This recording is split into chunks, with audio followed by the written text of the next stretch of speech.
Hello viewers, আসসালামু আলাইকুম। কেমন আছেন সবাই? আশা করছি সকলে ভালো আছেন। আজকে আমি চলে আসলাম আপনাদের মাঝে নতুন আরেকটি রেসিপি নিয়ে। এতক্ষণে নিশ্চয়ই থাম্বনেল আর টাইটেল দেখে বুঝতেই পেরেছেন আজকে ঠিক কিসের রেসিপি আপনাদের সাথে শেয়ার করতে চলেছি। হ্যাঁ বন্ধুরা, আজকে আমি আপনাদের সাথে পাটিসাপটা পিঠার রেসিপিটি শেয়ার করব খুবই সহজে, তাই পুরো ভিডিও জুড়ে আমার সাথে থাকবেন। তো চলুন এবার মূল রেসিপিটি দেখে নেওয়া যাক। প্রথমে একটি বোলের মধ্যে আমি 1 কাপ পরিমাণ চালের গুঁড়া নিয়েছি, আর এখানে আমি হাফ কাপ পরিমাণ ময়দা নিয়েছি। যতটুকু চালের গুঁড়া নেবেন ঠিক তার অর্ধেক পরিমাণে ময়দা নেবেন। তারপর এখানে আমি স্বাদ মতো চিনি দিয়ে দিচ্ছি। এবার চিনিটা দেওয়ার পর এখানে আমি 1 কাপ পরিমাণ তরল দুধ দিয়ে দিয়েছি। এই দুধটাকে আমি আগে থেকে ঘন করে জাল করে রেখেছিলাম। তারপর এটা ঠান্ডা হওয়ার পর আমি এখানে দিয়ে দিচ্ছি। তারপর সবগুলো উপকরণ আমি খুব ভালোভাবে মিশিয়ে নিচ্ছি। মেশানোটা একটু সময় নিয়ে করবেন, না হলে কিন্তু ব্যাটারটা ভালো হবে না আর পিঠাটাও পারফেক্ট হবে না। অবশ্যই এটাকে একটু সময় নিয়ে করতে হবে। মেশানোর পর দেখলাম আমার ব্যাটারটা একটু ঘন হয়েছে, তাই আমি আবারও কিছুটা পানি অল্প অল্প করে অ্যাড করে ব্যাটারটাকে পাতলা করে গুলে নিচ্ছি। আর এ সময় একবারে পানি দিয়ে দিবেন না, অল্প অল্প করে দিবেন, না হলে কিন্তু ব্যাটারটা বেশি পাতলা হয়ে যাওয়ার সম্ভাবনা থাকে।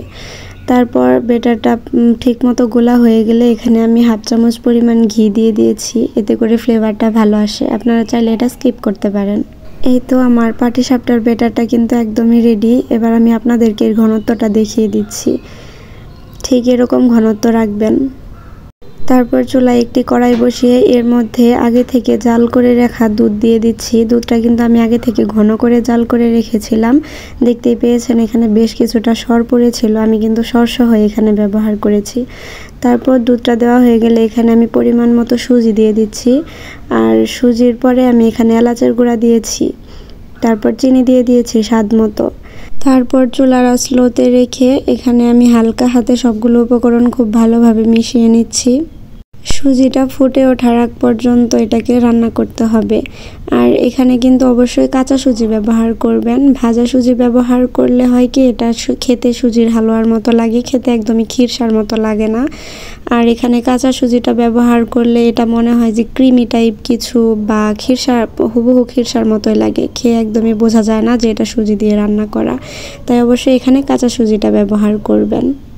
আর খিরসাটা নামানোর আগে এখানে আমি হাফ চামচ পরিমাণ ঘি দিয়ে দিয়েছি, এতে করে সুঘ্রাণ ছড়াবে।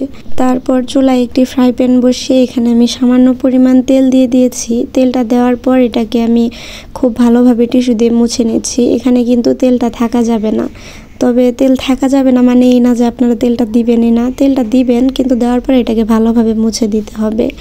তারপর একটা চামচের সাহায্যে এখানে আমি ব্যাটারটাকে দিয়ে ঘুরিয়ে ঘুরিয়ে পাতলা করে ছড়িয়ে দিয়েছি।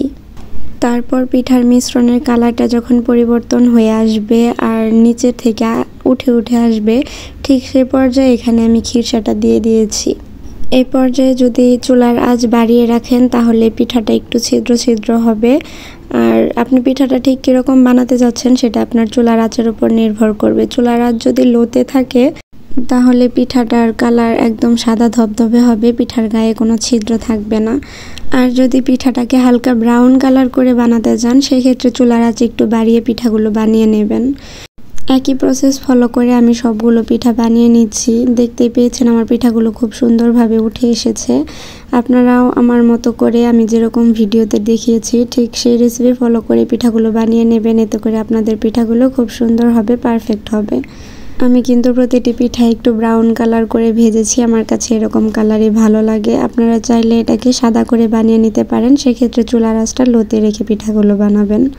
আমি কিন্তু পাটিসাপটা পিঠার একদম শর্টকাট রেসিপি আপনাদের সাথে শেয়ার করেছি। এই রেসিপিটি ফলো করলে তাহলে আপনাদের পাটিসাপটা পিঠার যে খিরসাটা এটাও বেশিক্ষণ সময় নিয়ে বানাতে হবে না, খুব সহজেই আপনারা পিঠাটি বানিয়ে নিতে পারবেন। আশা করছি আজকের ভিডিওটি আপনাদের সকলের কাছে ভালো লেগেছে। আজকে এ পর্যন্তই, দেখা হবে আবারও নতুন কোনো ভিডিওতে। সে পর্যন্ত সকলেই ভালো থাকবেন, সুস্থ থাকবেন। আল্লাহ হাফেজ।